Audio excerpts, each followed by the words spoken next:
Today I wanted to share two collectible railway books. I get asked time to time, do I have any railway books or locomotive books? And I have only just got, very recently, these two railway books in, and they're both fascinating in their own right for very different reasons and for how they contributed to steam engine history.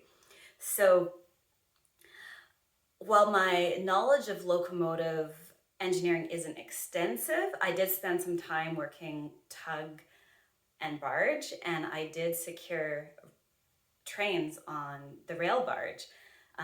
Part of my job was securing the trains as they came on to the barge.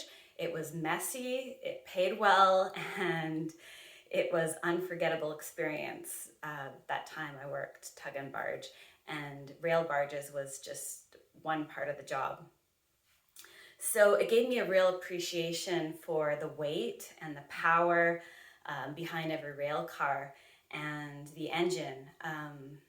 And it's why these books resonate with me so much today. I'm looking down at them, and just like trains, heavy and weighty, so are these books. I think that this one weighs about 3 kilograms in and of its own. This is one of them. And the other one is a 2-volume book here. And I wanted to start with this 2-volume set. It's called Locomotives, and the full name of it is Locomotives, Their Construction, Maintenance, and Operation. It's 2 volumes. It's a 7th edition, and I'll show you the title page. It has some pretty neat pull-out graphs here. This is just at the beginning. I got to be really careful with it because it has 0 seam splits and it's just in beautiful condition. It's a professional technical manual that was used by railway engineers and mechanics and apprenticeships during the mid-century. There's pretty neat line drawings and illustrations throughout. Math and diagrams and hydraulic stuff, and a lot that's over my head. What's fascinating is a lot of the time these books, because they were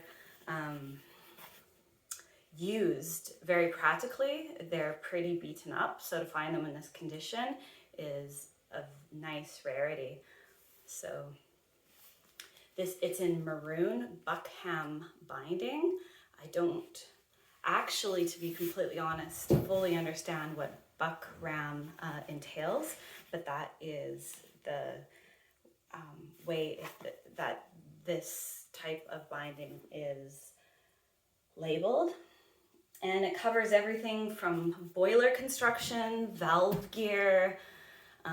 I've got my notes here when I was looking through these books. Running gear to operational theory, offering a window into the practical knowledge passed on to railway workers. And why it's significant is it focuses heavily on steam, but it covers that period of time where the electric and internal combustion locomotives, acknowledging the changing railway landscape of the late 1940s. So it covers that transition. I just wanted to get that right, that things were going more electrical, so from steam to electrical. So it's quite significant time period where there was big transitions happening with the railways. And there we have it. Yeah, very, very nice copy, 2-volume copy.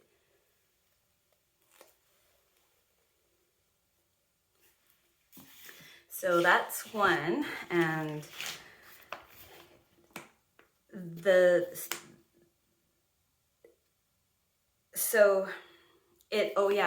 the other thing that I wanted to really just articulate well, was I wrote that it touches on the shift to electric and the internal combustion of locomotives, marking that moment and change of time after the World War II. So that shift, and so that is a very nice collectible for anyone who's into train books. So the second one is extra exciting to me. I don't know what it is. It just has that je ne sais quoi about it. It's extremely heavier, even heavier than the other one. And it was, so it's called James Watt and the Steam Engine. And the authors, I don't have completely memorized. It was two authors, H.W. Dickinson and Rhys Jenkins, and it's a memorial edition. And it was, these volumes were done for libraries and offices that, so they were done for very specific institutions, and that would make sense that this is an ex-library copy because they were printed in limited copies for libraries and institutions like libraries. And I put some sticky notes on some, just the type of very intricate and diagrams that you're gonna see. I liked every page has something to look at. Very nicely put together. So a lot of text, a lot of visuals. It's a good combination of both. As you can see, there's diagrams and visuals throughout. A nice index on the back. And the authors, I made a note that the authors, H.W. Dickinson was an influential in mechanical archaeology, and Rhys Jenkins, the other author, was the past president of the New Coleman Society, where leading figures in the field of industrial archaeology and engineering history were a part of. And I made a note that this book includes scholarly essays. You can see all the diagrams that were throughout, and a lot of unpublished material that didn't go published other places. So it's quite significant historically, this one. It's not faded. It is, although an ex-library copy, understandable because it was very uncommon to find this anywhere else, and it's in beautiful shape. There's no seam splits on either of these editions, the 2-volume edition or this 1919 memorial edition. So I just wanted to share that because I get, like I say, asked from time to time about, do I have any good locomotive books? And this time I did, and it is pretty exciting to have such nice copies of the history of the steam engine and all the transitions it went through, from early 1900s, onwards post World War II.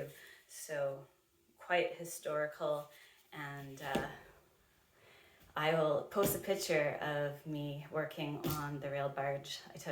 We didn't normally take our phones on the barges because it's just not a good place to take phones. But I think for whatever reason, I posted a selfie that day, and you can see the trains behind me. I was probably sending pictures back home to the kids because I was out to sea for 2 weeks at a time sometimes. All right.